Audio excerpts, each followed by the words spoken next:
bienvenidos una vez más a esta esquina médica de todos.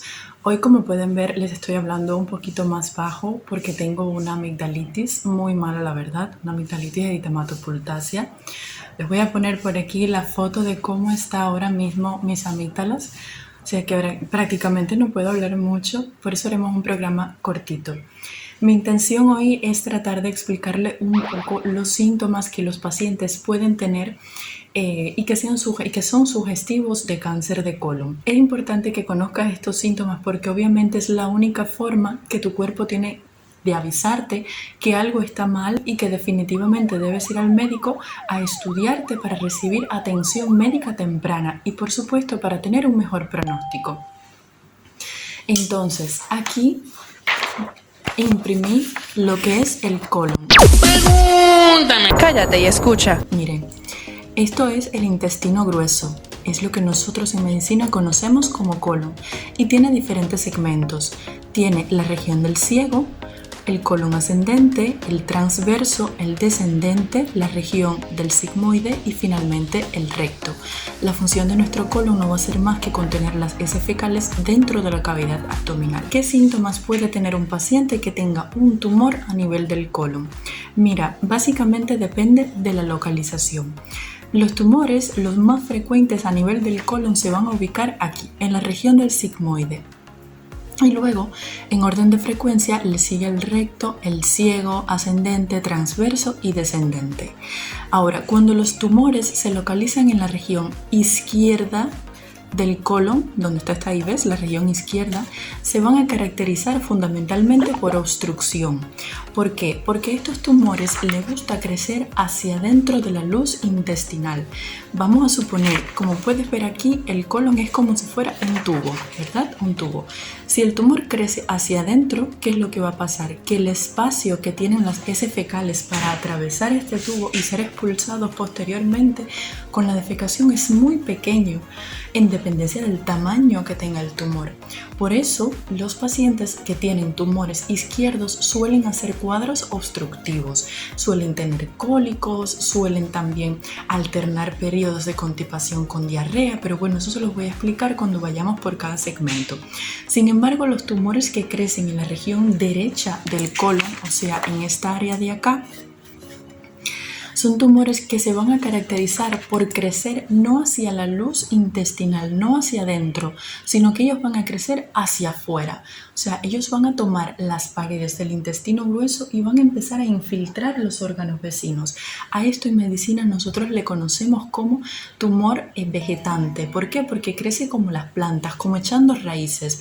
Entonces, estos tumores tienen la característica de ser más agresivos porque su crecimiento es invadir inmediatamente.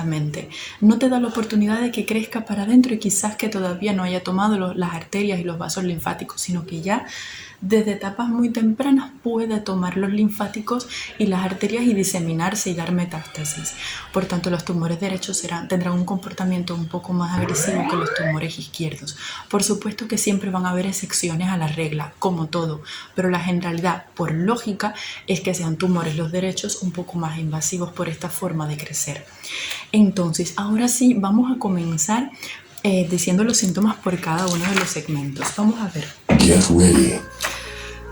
En el caso de los tumores rectales, estos que se localizan en esta área de acá, ¿qué me van a producir? Bueno, pues síntomas rectales, tenesmo rectal, que es esa sensación de que quieres ir al baño a hacer caca constantemente cuando tu intestino está completamente vacío, cuando no tienes nada que hacer.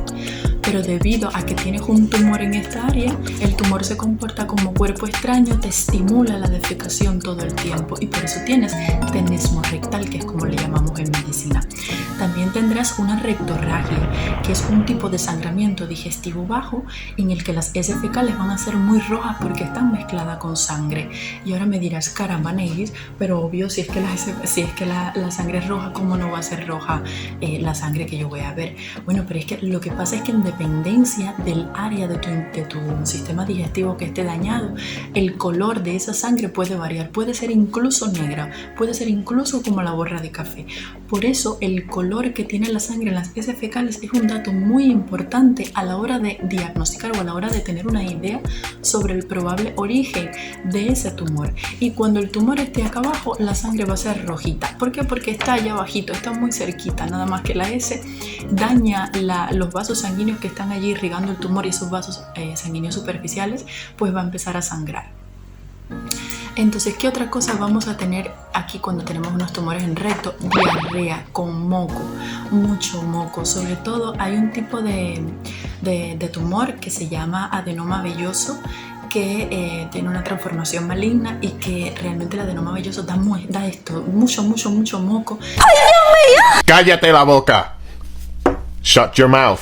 Estos serían los 3 síntomas que vas a presentar si tienes un tumor a este nivel: rectorragia, heces con mucho moco y sangre, y finalmente, como te dije, tenemos rectal. Excellent. Ahora, ¿qué es lo que va a pasar cuando el tumor se localiza aquí, que es lo más frecuente de hecho, o en colon descendente o en la parte distal? O sea, decimos distal, este segmento más distal del colon transverso. Bueno, en esta parte lo que va a caracterizar el cuadro es la presencia de diarrea, pero diarrea que va a alternar con constipación. El paciente de pronto tiene diarrea, esa es muy líquida, y de pronto no puede hacer caca y tiene que pujar y todo porque no puede hacer. Esta es la característica fundamental. Que habrá rectorragia, también la puede haber definitivamente. Habrá pérdida de peso, habrá cansancio, pero ya estos son síntomas que aparecen cuando la enfermedad está progresando. Por lo general, la primera manifestación casi siempre es el sangramiento en heces. Por eso es importante que todas las personas mayores de 50 años, o si ya ves heces que están teñidas de sangre, pues se hagan un test que se llama sangre oculta en heces para diagnosticarlo, y a partir de aquí estudiar adecuadamente tu cuadro en dependencia de los síntomas y signos que tengas. Una vez que llegas aquí, te hacemos, pues la consulta médica. Entonces, cuando el tumor se localiza en la región proximal, o sea, la primera parte del colon transverso, y aquí en ciego y en colon ascendente, lo que prima, lo más importante, el síntoma que va a dominar el cuadro va a ser la anemia crónica. ¿Por qué? Porque los tumores aquí, recuerden que crecían hacia afuera. Entonces el paciente lo que va a hacer es que va a tener un sangramiento no tan llamativo, es muy poquito, pero como es tan poquito, él a veces ni se da cuenta y piensa que es porque se ha comido tal cosa o porque a lo mejor tiene una fisura anal. O sea, no se da cuenta de que tiene un sangramiento, y este sangramiento se mantiene por mucho tiempo. Y entonces, como estás sangrando por tanto tiempo y no te estás tratando la causa, tus niveles de hemoglobina van a bajar. Entonces, lo que va a dominar aquí es la anemia ferropénica crónica. ¿Que podrá aparecer diarrea? También podrá aparecer, quizás. Dolores abdominales también podrán aparecer. Pero fundamentalmente, anemia ferropénica crónica. Entonces, bueno, estas son las manifestaciones clínicas que puedes presentar si tienes un cáncer de colon. Ayer te estuve hablando sobre el cribado, el screening que hacemos nosotros los médicos a fin de tratar de detectar la enfermedad en etapas iniciales y en fases muy tempranas. Por favor, si conoces a alguien que ha tenido estas manifestaciones o las tienes, un tío, un primo, quien sea, compártele esta información. No te estoy pidiendo ni siquiera que te suscribas al canal, ni que le des like, ni que comentes, ni que nada de esto. Yo solamente quiero que, si has visto el video hasta este punto y conoces a alguien, que le transmitas la información, porque tú puedes cambiar el destino de muchísimas personas, y si lo haces, créeme que te vas a sentir como un ser humano mucho más feliz al tener la posibilidad de cambiar el destino no solo de esa persona, sino también de su familia. Entonces, bueno, me voy a despedir por hoy. Esperemos que esta semana me mejore. Tengo mi garganta muy malita. Voy a hacer un súper esfuerzo para todos los días traerle información sobre el sistema digestivo, que es el sistema que trabajaremos esta semana. Y bueno, ya está. Los quiero, les mando muchos besos, muchos abrazos. Cuídense muchísimo y nos vemos mañana muy pronto. Hasta luego. Chao.